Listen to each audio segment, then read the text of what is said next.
안녕하세요. 파이팅 홍공TV입니다. 오늘은 산업안전기사 필기 스피드 암기노트 건설안전공사 파트 두 번째 시간을 진행하도록 하겠습니다. 바로 시작합니다. 자, 비계라고 하면 돼지고기 비계 아니고 건축공사를 할 때 높은 곳에서 일할 수 있도록 설치하는 임시 가설물이죠. 재료를 운반한다거나 작업자의 통로로 또는 작업을 위한 발판으로 이용되기도 합니다. 자, 곤돌라형 달비계에서 자주 출제되는 내용은 발판 폭이 최소 40cm 이상이 되어야 된다는 것과 와이어 로프를 사용할 때 사용해서는 안 되는 사용 금지 기준에 대한 것인데요. 먼저 곤돌라형 달비계의 작업 발판의 폭은 최소 40cm 이상이다. 꼭 외워두시고요. 달비계의 와이어 로프의 경우에는 이음매가 있다거나 끊어진 소선수가 10% 이상인 것, 그리고 공칭 지름의 7%를 초과하는 지름의 감소가 발생한 것, 심하게 변형되거나 부식된 것, 또 열과 전기 충격 등으로 손상된 와이어 로프는 사용을 금지해야 된다는 내용 꼭 기억하십니다. 다음 중 건설 현장에 달비계를 설치해서 작업 시 사용 가능한 와이어 로프로 볼 수 있는 것은 또는 사용이 불가한 와이어 로프의 기준은 이렇게 문제가 출제되기 때문에 달비계 와이어 로프 사용 금지 기준, 이음매가 있는 것, 끊어진 소선수 10% 이상, 공칭 지름 7% 초과해서 지름이 감소한 것, 심하게 변형, 부식, 손상이 있는 것 절대 사용해서는 안 된다. 기억하십니다. 달비계 작업 발판폭 최소 40cm 이상 요거 하고요. 자, 그 다음에 비계 설치 기준에서 적재 하중의 안전계수는 와이어 로프와 강선 그리고 체인 훅, 달기 강대와 하부 상부 지점이 안전계수 몇 이상이어야 되냐, 요 수치들 꼭 기억하고 계셔야 됩니다. 달비계 최대 적재 하중을 정함에 있어서 활용되는 이 안전계수의 기준으로 옳은 것은, 옳지 않은 것은 이렇게 문제가 출제돼요. 따라서 달비계 적재 하중 안전계수 와이어 로프 및 달기 강선은 안전계수 10 이상, 와강 10입니다. 와강 10. 그리고 체인 및 훅, 체인 및 훅은 안전계수 5 이상이어야 되고요. 달기 강대와 달비계 하부 상부 지점은 목재의 경우 5 이상, 강재의 경우에는 안전계수 2.5 이상이어야 돼요. 그래서 요 안전계수의 수치를 다르게 하나 써놓고 틀린 것은 해가지고 답으로 찾는 문제 정말 많이 출제됩니다. 달비계 최대 적재 하중 안전계수 기준 반드시 외우고 가야 된다. 와강 10, 와강 10, 와이어 로프 및 강선 10 이상, 체인 훅 5 이상, 강대, 하부 상부, 목재 5, 강재 2.5입니다.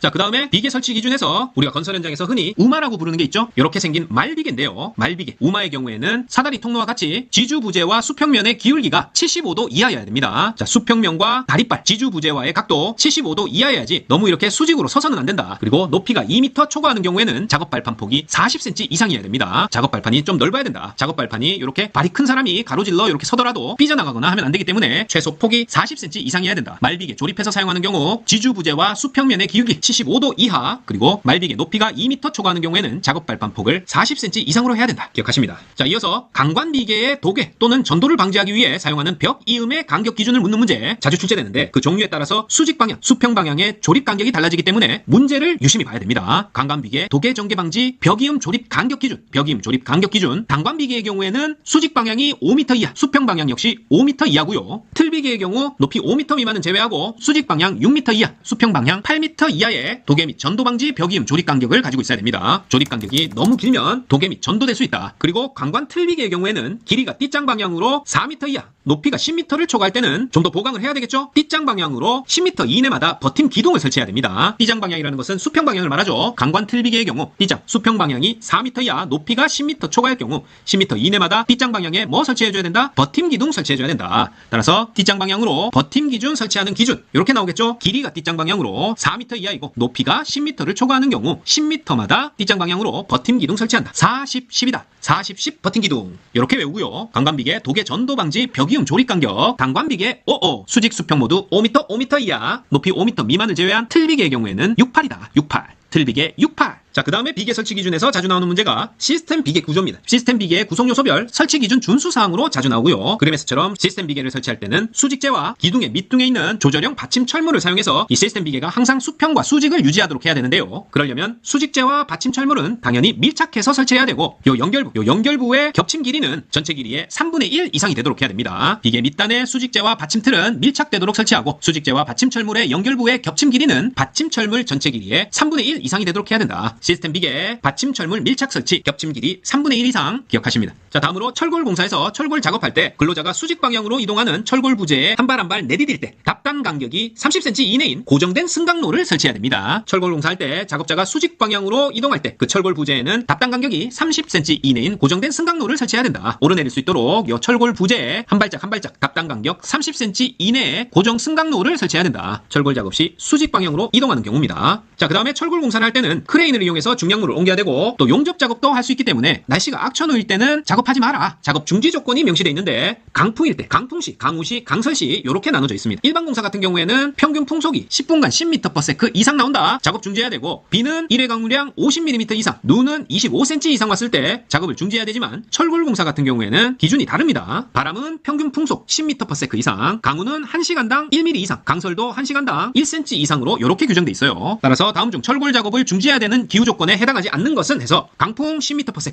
강우 시간당 1mm 이상, 강설 시간당 1cm 이상. 요거 말고 기온이 뭐 영하 5도 이하인 경우 이런 거 하나 집어넣어서 답으로 찾게 하겠죠. 강풍, 강우, 강설 조건은 있어도 기온 조건은 없다. 자, 또 철골 구조물을 건립할 때 건립 중에 강풍에 의해서 풍압 등 외압에 대한 내력이 설계에 고려되었는지 확인해야 되는 철골 구조물이 6가지가 있습니다. 강풍 시에 철골 공사 설계자가 확인해야 되는 안전기준 6가지. 실기 문제로 내기도 좋죠. 연면적당 철골량이 제곱미터당 50kg 이하인 구조물, 그만큼 강풍에 의해서 휘어지거나 변형이 올 수 있는 위험 조건이 되겠죠. 무거울수록 철골량이 많을수록 튼튼하고 바람의 영향을 덜 받으니까 연면적당 제곱미터당 철골량이 50kg 이하인 구조물, 그리고 높이 같은 경우에 높을수록 위험하죠. 20m 이상인 구조물, 이음부를 현장에서 용접을 했다. 현장 용접인 구조물, 그리고 기둥이 타이플레이트형인 구조물. 요 타이플레이트라는 것은 기둥과 볼을 접속할 때 이렇게 이음부에 붙여서 볼팅을 해주는 철판을 말합니다. 따라서 기둥이 타이플레이트형인 구조물의 경우 강풍시 내력 설계가 고려되었는지 확인해야 되고, 또 구조물이 폭 대비해서 높이가 1:4 이상인 경우 폭에 비해서 높이가 너무 높으니까 불안정해지겠죠. 역시 안전 확인해야 되고, 또 고층 건물 또는 호텔 등에서 단면 구조가 현저히 차이가 나는 구조물이다. 역시 설계 안전기준 확인해야 되는 철골 구조물입니다. 철골량 50kg 이하, 높이가 20m 이상, 현장 용접이다. 타이플레이트형 구조물이다. 폭 높이비가 1:4 이상이고 단면 구조가 현저히 차이가 난다. 강풍시 바람 많이 불 때 외압에 대한 내력이 설계에 고려되었는지 확인해야 되는 안전 확인 기준 6가지다. 자, 다음은 용접을 했을 때 용접부가 깔끔하게 나오지 못하고 용접부에 결함이 생긴 종류, 요것들에 대해서 알아보겠습니다. 그림 먼저 보시면 underfill, 말 그대로 완전히 채워지지 않은 거죠. underfill이고 lack of fusion, 융합이 부족됐다. 용접이란 게 모재와 용접부 일부가 잘 녹아서 서로 융합돼야 되는데 융합이 부족했다. lack of fusion이고, 기공이 발생했다. porosity, 이렇게 용입이 부족해서 틈이 발생했다. lack of penetration, 용입 부족입니다. 자, 반대로 너무 오버해서 불룩 튀어나왔다. 오버랩이고, 슬래그 혼입됐다. 슬래그 inclusion 또는 크랙, 용입 부족, 이런 것들이 모두 용접부 결함의 종류고, 자, 우리 시험에 중요하게 나오는 기출은 전류가 과대해서 용접 속도가 너무 빨라서 아크를 짧게 유지하기 어려운 모재 및 용접부의 일부가 녹아서 홈이 생기거나 오목한 부분이 생기는 용접부 결함을 바로 언더컷이라고 합니다. 언더컷, 키워드는 전류 과대, 빠른 용접 속도, 아크를 짧게 유지하기 어려워 용접이 채워지지 않고 모재 또는 용접부 일부가 녹아서 홈이 생기고 오목한 부분이 생기는 것을 언더컷이라고 한다. 언더컷 기억하십니다. 자, 이번에는 건설 안전 관련해서 자주 출제되는 단답형 문제 중에 보는 순간 직관적으로 몇 미터다, 안전율 수치가 몇 이상이다, 바로 나올 수 있어야 됩니다. 자, 먼저 계단 및 계단 참의 설치 기준은 계단 폭이 1m 이상이거나 높이가 3m를 초과했을 때 3m마다 1.2m 이상의 계단 참을 설치해야 됩니다. 계단을 설치할 때는 계단 폭은 반드시 1m 이상으로 해야 되고, 이 계단의 높이가 3m를 초과했을 때는 3m 이내마다 1.2m 이상의 계단 참을 설치해야 된다. 자, 그 다음에 이 계단의 경우 몇 kg 이상의 하중을 견딜 수 있는 강도로 설치해야 되냐? 바로 500kg입니다. 자, 하중에 대한 강도 기출문제로 자주 나오는데, 안전 난간의 경우에는 100kg만 견디면 되고, 이동식 비계 250kg, 강관 비계 같은 경우에는 400kg의 강도를 지녀야 되고, 계단은 500kg, 추락 방지망의 경우에는 600kg 이상의 하중을 견딜 수 있는 강도로 구조를 짜서 설치해야 됩니다. 작업장에 계단 및 계단 참을 설치하는 경우 제곱미터당 최소 500kg 이상의 하중을 견딜 수 있는 강도로 구조를 설치해야 된다. 계단 설치할 때 폭은 1m 이상, 높이 3m 초과 시 3m 이내마다 1.2m 이상의 계단 참을 설치한다. 꼭 기억하십니다.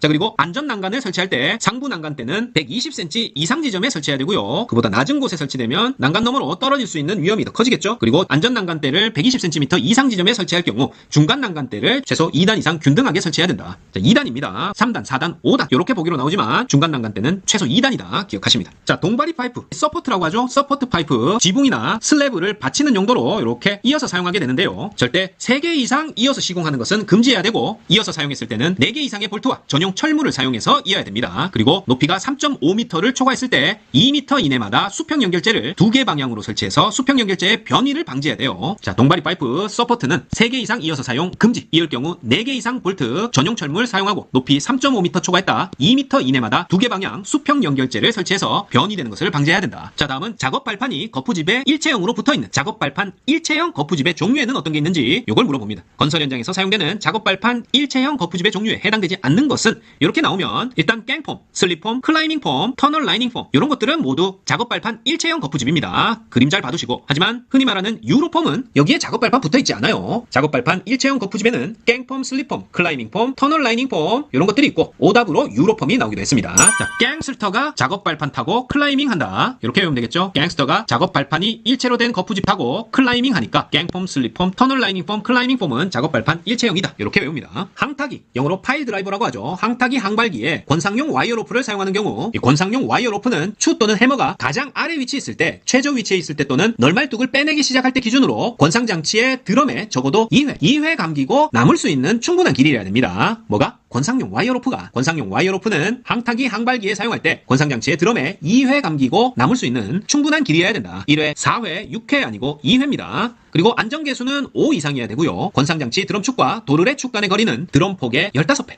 드럼폭의 15배 이상이어야 된다. 자, 문제는 이렇게 나옵니다. 항타기 항발기의 권상장치 드럼축과 권상장치로부터 첫 번째 도르래의 축 간 거리는 권상장치 드럼폭의 몇 배 이상으로 해야 되는가? 드럼폭의 15배 이상, 15배 이상으로 한다. 드럼축과 도르래 축 간 거리입니다. 자, 항타기 항발기 권상용 와이어 로프, 권상장치 드럼에 2회 감기고 남을 수 있는 충분한 길이어야 되고 안전계수 5 이상, 드럼폭의 15배 이상의 드럼축 도르래 축 간 거리를 가져야 된다. 자, 선박의 선창의 내부에서 화물 취급 작업을 하는 경우 근로자가 안전하게 통행할 수 있는 설비를 설치해야 되는데 그 기준으로 갑판의 윗면에서 선창 밑바닥까지의 깊이가 최소 1.5m를 초과하는 경우 안전하게 통행할 수 있도록 설비를 설치해야 된다. 자, 키워드는 선창의 내부에서 안전하게 통행할 수 있는 설비 설치 기준입니다. 깊이가 얼마? 최소 1.5m 초과할 때, 갑판 윗면에서 선창 밑바닥까지 깊이 최소 1.5m 초과할 때 안전통행 설비 설치해야 된다. 어디에? 선창에. 자, 그 다음에 근로자가 작업 중에 이동을 하다가 통행을 하다가 넘어져서 떨어질 수 있는 전락으로 인해서 근로자가 화상 질식 등의 위험에 처할 우려가 있는 캐틀, 호퍼, 피트는 반드시 위험을 방지하기 위해서 최소 90cm 이상의 울타리를 설치해야 됩니다.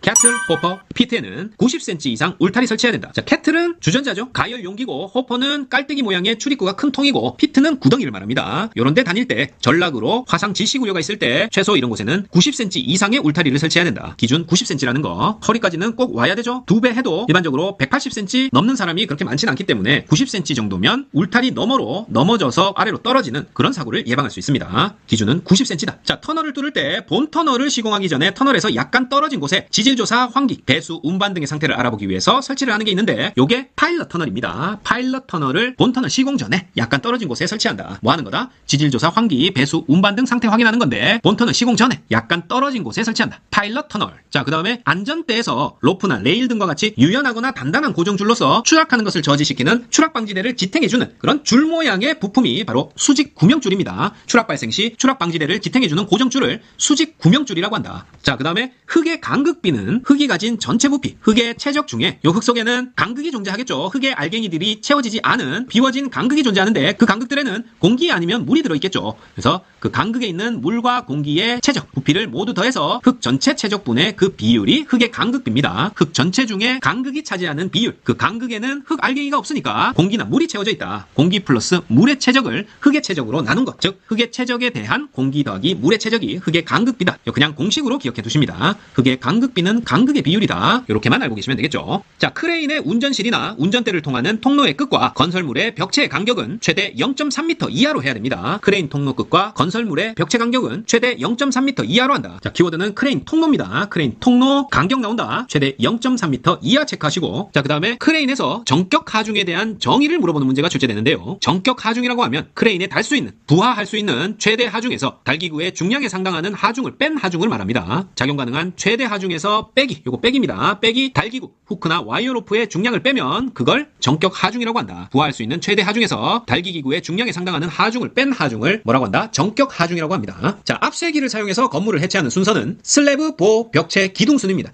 슬보벽기, 슬보벽기입니다. 슬보벽기. 앞세기 사용한 건물 해체 순서 슬보벽기, 슬래브, 보, 벽체, 기둥순이다. 자, 취급 운반 5원칙이란 게 있는데요. 운반 하역 작업을 할 때는 반드시 직선으로 운반할 것, 계속해서 연속해서 운반할 것, 운반 하역 작업에 집중할 것, 운반 하역 작업 집중화, 생산성을 향상시킬 수 있는 운반 하역 작업 방법을 고려할 것, 그 다음에 최대한 수작업을 생략해서 힘들지 않는 방법으로 시간과 경비를 절약하는 것이 취급 운반의 5원칙입니다. 직선 운반, 연속 운반, 운반 작업 집중화, 생산성 최고, 시간 경비 최대 절약, 취급 운반 5원칙. 참고로 취급 운반 3원칙이라고 하면 좀 다른데요. 운반 거리 최소화, 운반 거리 단축, 최초 운반 하역의 기계화, 그리고 손이 많이 가지 않는, 힘들이지 않고 운반하는 하역 방식이 바로 7급 운반 3원칙입니다. 여기에 뭐 안 들어간다? 곡선 운반할 것, 요렇게 들어가면 X겠죠. 직선 운반입니다. 자, 다음으로는 건설공사에서 유해 위험 방지 계획서를 제출하는 기준, 그 기준 1을 외워야 됩니다. 위험 방지 계획서 제출 기준 1은 당해공사 착공 관련해서는 착공 전일, 그리고 세부적으로 해당 작업을 얘기했을 때는 해당 작업 시작 15일 전까지다. 공사 착공 전일이다. 해당 작업 시작 15일 전까지다. 이렇게 구분해서 기억해 두시고, 유해 위험 방지 계획서는 관련 서류를 첨부해서 2부를 제출해야 됩니다. 공단에 2부 제출한다. 그리고 6개월마다 공단에 확인을 받아야 됩니다. 사업주는 건설공사 중에 유해 위험 방지 계획서를 6개월마다 확인받아야 된다. 따라서 해당 작업 시작 15일 전까지 공단에 2부 제출하고 6개월마다 공단에 확인받아야 된다. 유해 위험 방지 계획서 관련 내용입니다. 자, 6개월마다 공단에 확인받아야 되는 내용은 계획서 내용과 실제 공사 내용이 부합하는지 여부, 계획서 변경 내용의 적정성, 추가적인 유해 위험 요인의 존재 여부, 이런 것들이에요. 추가해서 알아두시고. 자, 그럼 유해 위험 방지 계획서 제출 대상은 어떤 공사들이냐? 또 수치 나온 거 위주로 잘 외워두셔야 되겠죠. 자, 교량건설의 경우에는 최대 지간거리가 50m 이상, 교량건설 50m 이상, 터널건설이다 제출 대상이고요. 굴착공사의 경우 10m 이상 깊이로 굴착한다 제출 대상입니다. 위험 방지 계획서. 그리고 건축물, 인공구조물의 경우 지상 높이가 31m 이상, 건축물, 인공구조물 지상 높이 31m 이상, 유해 위험 방지 계획서 제출해야 된다는 거. 그리고 면적 기준으로 쭉 있습니다. 요거는 그렇게 중요하지 않으니까 한번 읽어보고 넘어가신다. 연면적 3000제곱미터 이상, 연면적 5000제곱미터 이상인 시설, 그리고 연면적 5000제곱미터 이상 냉동 냉장 창고 시설의 설비 및 단열 공사까지 위험 방지 계획서 제출 대상입니다. 이 유해 위험 방지 계획서 제출을 할 때는 첨부해야 될 서류들이 있는데요. 요거 물어본다. 다음 중 유해 위험 방지 계획서 제출을 하려고 할 때 첨부 서류와 가장 거리가 먼 것은, 자, 어떤 게 있냐 보면 제출해야 되는 첨부 서류는 공사 개요서, 주변 현황 도면, 매설물 현황을 포함한 현황 도면입니다. 그리고 건설물 사용기계 설비의 배치 도면, 도면이죠. 그리고 전체 공정표, 산업안전보건관리비 사용계획서, 안전관리 조직표, 재발생 위험 시 연락 및 대피 방법, 요거까지 유해 위험 방지 계획서 제출 시 첨부 서류다. 자, 앞자 따서 외워보면 개또또 공산사 쪼연대 이렇게 되겠죠. 개또또 공산사 쪼연대, 개또또 공산사 쪼연대 위험 방지 계획서 첨부 서류입니다. 개또또 공산사 쪼연대, 공사계획서, 주변 현황도면, 배치도면, 공정표, 관리비 사용계획서, 안전관리 조직표, 연락 및 대피 방법, 개또또 공사 쪼연대 이렇게 해도 되겠네요. 자, 그 다음에 건설업 산업안전보건 관리비 계상 및 사용 기준, 금액적으로 얼마 이상의 공사일 때는 산업안전 관리비 계상 및 사용에 있어서 그 기준을 적용해야 되는데요. 바로 2천만원 이상 공사에 적용됩니다. 총 공사 금액 2천만원 이상인 공사 중에 산업재해보상보험법 적용을 받는다면 산업안전보건 관리비 계상 및 사용 기준에 따라야 된다, 그런 말입니다. 자, 단 전기공사사업법, 정보통신공사사업법에 의한 공사는 제외한다고 돼 있네요. 요거까지. 자, 건설업 산업안전보건관리비의 사용 내역에 대해서는 수급인 또는 자기공사자가 공사 시작 후 6개월마다 1회 이상 발주자 또는 감리원의 확인을 받아야 됩니다. 수급인 또는 자기공사자의 의무로서 산업안전보건관리비의 사용 내역을 6개월마다, 공사 시작 후 6개월마다 1회 이상 발주자 및 감리원의 확인을 받아야 되고, 건설공사 도급인의 경우에는 산업안전보건관리비를 사용 근로자와 그 관계 수급인이 사용하는 근로자의 산업재해 및 건강장애 예방에 사용해야 되고, 그 사용 명세서를 매월 작성해야 되고, 건설공사가 종료된 후에 1년간 보존해야 됩니다. 산업안전보건관리비 사용명세서는 매월 작성하고 종료 후 1년간 보존해야 된다. 누가 보관한다? 건설공사 도급인. 공사 시작 후 6개월마다 1회 이상 관리비 사용 내역 발주자 감리원 확인받아야 되고, 당연히 산업안전보건관리비는 그 목적에 맞게 써야 되겠죠. 도급인의 경우 근로자의 산업재해 및 건강장애 예방에 사용해야 되고, 그 사용명세서를 매월 작성하고 건설공사 종료 후에 1년간 보존해야 된다. 요거 오답으로 2개월마다 사용명세서 작성하고 6개월간 보존해야 된다. 이렇게 나와서 틀리도록 유도합니다. 매월 작성하고 1년간 보존하고 감리원 확인은 6개월마다 1회 이상 받아야 된다. 자, 마지막으로 산업안전보건관리비 계상 및 사용에 있어서 그 기준이 2023년 10월에 일부 개정되었기 때문에 올해 1월부터는 새롭게 적용이 되고 있어요. 문제 내기 좋겠죠? 대상액 같은 경우에는 총 공사비에서 직접 재료비, 간접 재료비, 직접 노무비를 합한 것을 의미하고, 그 대상액 기준과 공사 구문에 따라서 적용되는 요율이 바로 요 표가 되겠습니다. 적용 비율과 기초액을 직접 묻는 기출문제가 출제되는데요. 자, 일반 건설 건축 대상액이 5억 이상 50억 미만인 경우가 대다수기 때문에 이 숫자들은 꼭 기억해놔야 됩니다. 일반 건설일 경우 5억 이상 50억 미만이다. 적용 비율은 1.86%, 기초액은 534만 9천원 이렇게 된다는 거. 이 숫자는 꼭 기억해 두십니다. 일반 건설공사일 경우 대상액이 5억 이상 50억 미만의 안전관리비 비율 및 기초액으로 오른 것은 해가지고 그대로 찾는 문제 출제된 적이 있습니다. 일반 건설 건축공사일 때 대상액 5억 이상 50억 미만일 경우 적용 비율 1.86%, 기초액 5349000. 자, 그리고 대상액이 명확치 않은 경우가 있겠죠? 그런 공사일 경우에는 총 공사 금액의 70%를 대상액으로 산정해야 되고, 공정률에 따른 최소 사용 기준은 3개의 구간으로 구분하는데 50에서 70, 70에서 90, 90 이상 이렇게 나눠서 이 구간의 앞부분 50에서 70까지면 50 이상, 70에서 90까지면 70 이상, 90 이상이면 90 이상 이렇게 앞자리 이상을 사용해야 되는 것으로 기억하시면 됩니다. 자, 문제는 어떻게 나왔냐? 공사 진척에 따라 공정률이 다음과 같을 때 안전관리비 사용 기준으로 옳은 것은 이렇게 나옵니다. 그리고 보기가 공정률이 70% 이상 90% 미만이다 이렇게 주어졌을 때 바로 사용 기준은 70% 이상이라는 거 이렇게 문제가 나옵니다. 자, 아까 하나 빠뜨린 게 대상액이 명확하지 않은 공사일 경우에는 공사금액의 70%, 10분의 7을 대상액으로 산정하고요. 설계 변경 등으로 대상액 변동이 있는 경우에는 조정 계상하게 되는데 단 800억 이상인 경우에는 증액된 대상액 기준으로 재계상합니다. 그냥 대충 산정하기에는 금액이 너무 크다. 총 공사금액의 10분의 7, 70% 대상액으로 산정한다는 거. 이것도 시험 문제 나옵니다. 자, 건설업 산업안전보건관리비 사용 기준 계속 봅니다. 자, 산업안전보건관리비는 전담하는 안전관리자와 보건관리자가 있는 경우 그 사람들의 임금과 출장비로 사용할 수 있고요. 겸직 시에는 50%만 지급할 수 있다. 그리고 안전관리자 선임 시에 산업재해 예방 업무만 수행하는 작업지휘자, 유도자, 신호자 등에 대한 임금도 이 산업안전보건관리비에서 사용할 수 있습니다. 자, 그리고 안전보건교육비라고 해서 교육 장소를 설치하거나 운영하거나 도서 정기 간행물, 행사 개최, 근로자 제보, 격려금 등 이런 데도 사용할 수 있고요. 안전시설 설비를 하는데, 그 다음에 보호구를 구입, 수리, 관리하는 비용, 안전보건 진단비, 근로자 건강장애 예방비까지도 모두 산업안전보건관리비로서 회계 처리가 가능합니다. 자, 안전시설비의 구입, 임대, 설치, 소요 비용으로는 어떤 설비가 들어가냐? 안전난간을 설치한다거나 추락방호망, 안전대를 부착한다, 방호장치를 구입, 임대, 설치한다, 사용할 수 있고, 스마트 안전장비를 구입하거나 임대를 할 때는 그 비용의 40%, 5분의 2까지 이 항목으로 사용할 수 있습니다. 그리고 화재 위험 예방에 소화기를 구입했다 혹은 빌렸다, 산업안전보건관리비 항목 중 안전시설비로 사용 가능한 것들이다. 여기에 추가해서 근로자의 재해 예방을 위한 목적으로만 사용하는 CCTV에 사용되는 비용, 이런 것들도 안전시설비 항목이 되겠죠. 자, 보호구 같은 경우에는 보호구의 구입, 수리, 관리 비용 및 근로자가 직접 구매, 보전한 비용, 안전관리자, 보건관리자의 옷까지 주네요. 피복, 기기 구입, 차량 유류비, 수리비, 보험료 등도 계상 비용에 들어가게 됩니다. 그리고 안전보건 진단비, 근로자 건강장애 예방비, 안전보건 진단을 한다거나 작업 환경을 측정하는데 비용이 소요됐다거나 전문기관의 진단검사 지도로 소요된 비용, 그리고 근로자의 건강관리비, 자동 심장 충격기 구입 비용, 중대재해 목적으로 발생한 정신질환 치료비, 감염병 확산 방지 비용, 체온계, 마스크, 손소독제 같은 것들이겠죠. 그리고 휴게시설의 온도 조명 기준 준수를 위한 소요 비용들 모두 건설업 산업안전보건관리비로 사용이 가능한, 계상이 가능한 항목들이다. 자, 이상입니다. 산업안전기사 필기 스피드 암기노트 건설안전공사 파트 두 번째 시간까지 쭉 살펴보았습니다. 파이팅공공TV 구독, 좋아요 부탁드리고 저는 다음 시간에 더 좋은 컨텐츠로 다시 찾아뵙겠습니다. 감사합니다.